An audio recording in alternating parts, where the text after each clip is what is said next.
Hello, friends. Today we'll be discussing with acquired immunity. Myself, Febi Paiva, Assistant Professor at the Department of Zoology, St. Joseph's College for Women, Alapura. What is acquired immunity or adaptive immunity? It is nothing but a resistance acquired during its lifetime. As we know, it is non congenital. That means it is not been by the virtue of birth. It is neither genetically controlled. It requires a prior exposure to an antigen to be active. It is specific in nature and it is mediated by specific antibodies and lymphocyte against a specific pathogen.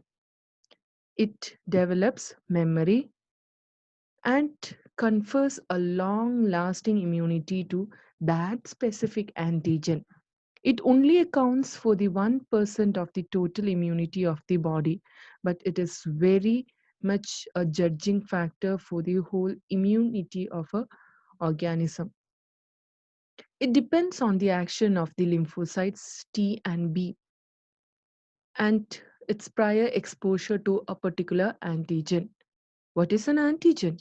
Antigen, it is foreign in nature and it is recognized by the antibody or the receptors present on the T or B cell. Only antigenic material that are foreign should trigger an immune response. But there are some cases when self-antigen also trigger immunity. In that condition, I call that disease as autoimmunity. Now we'll discuss about the types of immunity. Acquired immunity. Acquired immunity are of two types, active immunity and passive immunity. Active immunity, as the name indicates, the body have some role to play. It is induced by the exposure to a foreign antigen and it is my body that produces the defense system. So active immunity. So immunized individual plays an active role in responding to the antigen. Individuals who have responded to a microbial antigen, that means who have got exposed to a microbial pathogen and who have developed such uh, immunity towards such exposure, we can call them as immunized. Individual who have not yet have any encounter to a antigen can be known as naive. Active immunity is of two types, natural active immunity and artificial active immunity. Natural active immunity is in that case when a natural immunogenic antigen, such as a bacteria, an infectious pathogen, enters the body.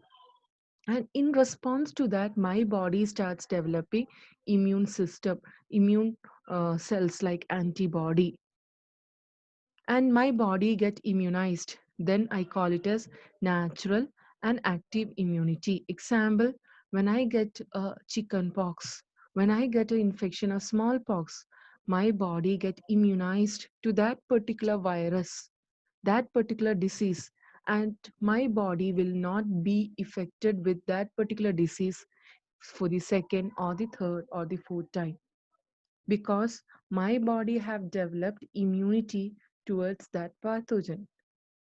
Next is the artificial active immunity. That is when an artificial antigenic antigen is introduced into the body purposely, like for example, vaccination.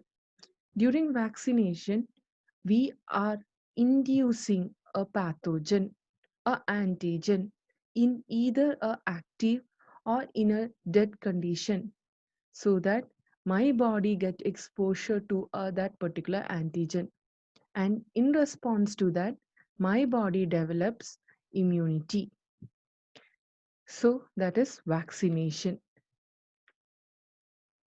Next is the passive immunity, that is immunity obtained by an individual by transferring serum or already made antibodies or lymphocytes from another individual.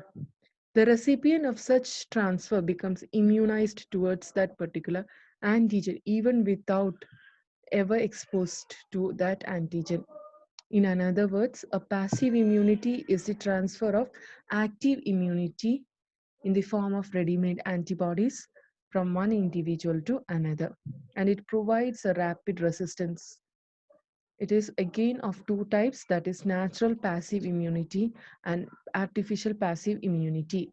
In natural passive immunity, it is the transfer of ready-made antibodies or B cells in the natural means. For example, the transfer of ready-made antigen antibody immunoglobulin G through placenta from a mother to the fetus, or transfer of antibody like IgA through colostrum from mother to the fetus.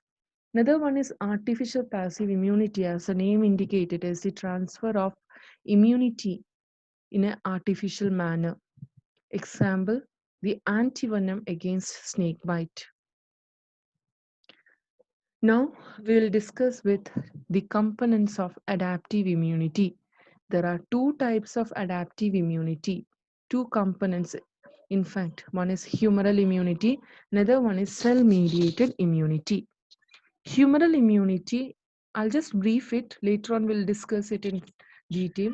That is, involved antibodies made up of B cells and are released into the extracellular fluid like lymph, blood, saliva.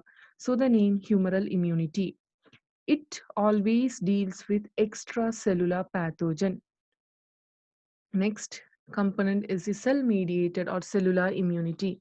It involves specialized or special cytotoxic T cells and helper T cells, and they are concerned with intracellular pathogen.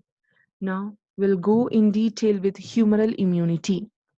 Humoral immunity, as I said, it is being mediated by antibodies that are synthesized by the B cells. That is the end state, differentiated state of B cells. We call it as plasma cells. So we get antibodies from plasma cells. Since it is facilitated by antibodies, we can call this immunity by another name, that is antibody dependent immunity. Antibodies are stimulated by specific antigen to which they combine specifically. Since the antibodies are soluble and they circulate through the blood, through lymph, plasma, we can call this type of immunity as humoral immunity. And the formation of complex of antibody antigen may lead to the further effective reactions like clumping, neutralization of toxicity, or the digestion of the phagocytosis of the cell surface antigen. It is the B lymphocytes which is involved in humoral immunity. Now we'll see what is B cells. B cells are nothing but the lymphocytes. These are formed in the bone marrow, where the immature B cells, they multiply by mitosis. Millions of B cells will be produced which are of different specificity, and it is being obtained, that specificity is obtained by maturation. That is, during maturation there will be a shuffling of the genes responsible for the B cell receptor, and that shuffling may lead to different type of receptor on the surface of B cells, and each different receptor indicates the specificity or individuality to that single B cell, and they are, once they are mature, they released into the circulation, and now they move towards the lymph nodes and spleen, whereupon they are exposed to a new antigen. Once the B cells come in contact or are exposed to a antigen, they become that specific antibody, that specific particular B cell become activated. They multiply in large number, and millions of the same clone will be produced. And now I can call it as clonal selection because according to the specificity of antigen, that particular B cell with that specificity will be selected, and only that particular B cell with that particular receptor specific to the antigen entered will multiply in large number. So I call it as clonal selection. Once clonal selection happens, they undergo differentiation. Many of them will be differentiated into effector cells called plasma cells.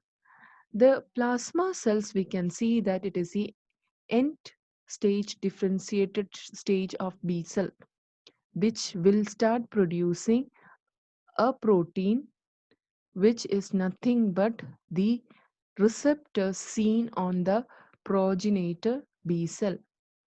That means they start developing the antibody, and these antibodies will be released into the circulation, which clump with the antigen and form antibody antigen complex and leads to the further reactions like neutralization, phagocytosis, the killing, etc.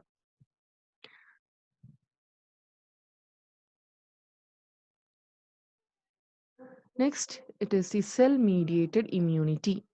Cell mediated immunity, it is been provided by the sensitized T cells.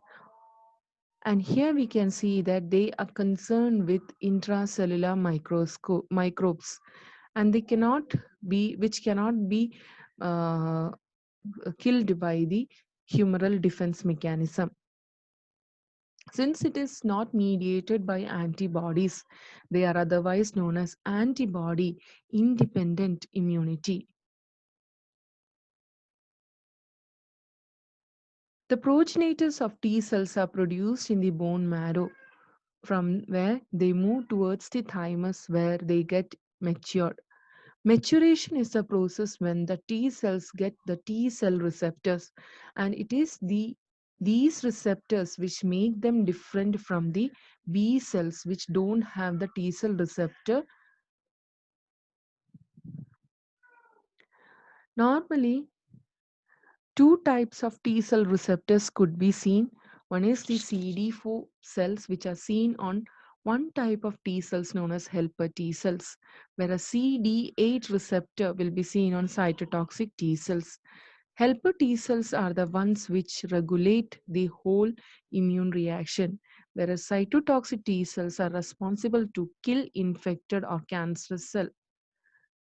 So here it is just a summary of the humoral versus cell-mediated immunity. B cells with the external B cell receptors. Once a particular B cell is selected, differentiate, it produce large number of antibodies, and this antibody binds with the pathogen and kills it. Whereas T cells, they recognize the antigen which is processed, actually processed, not a free antigen in the blood.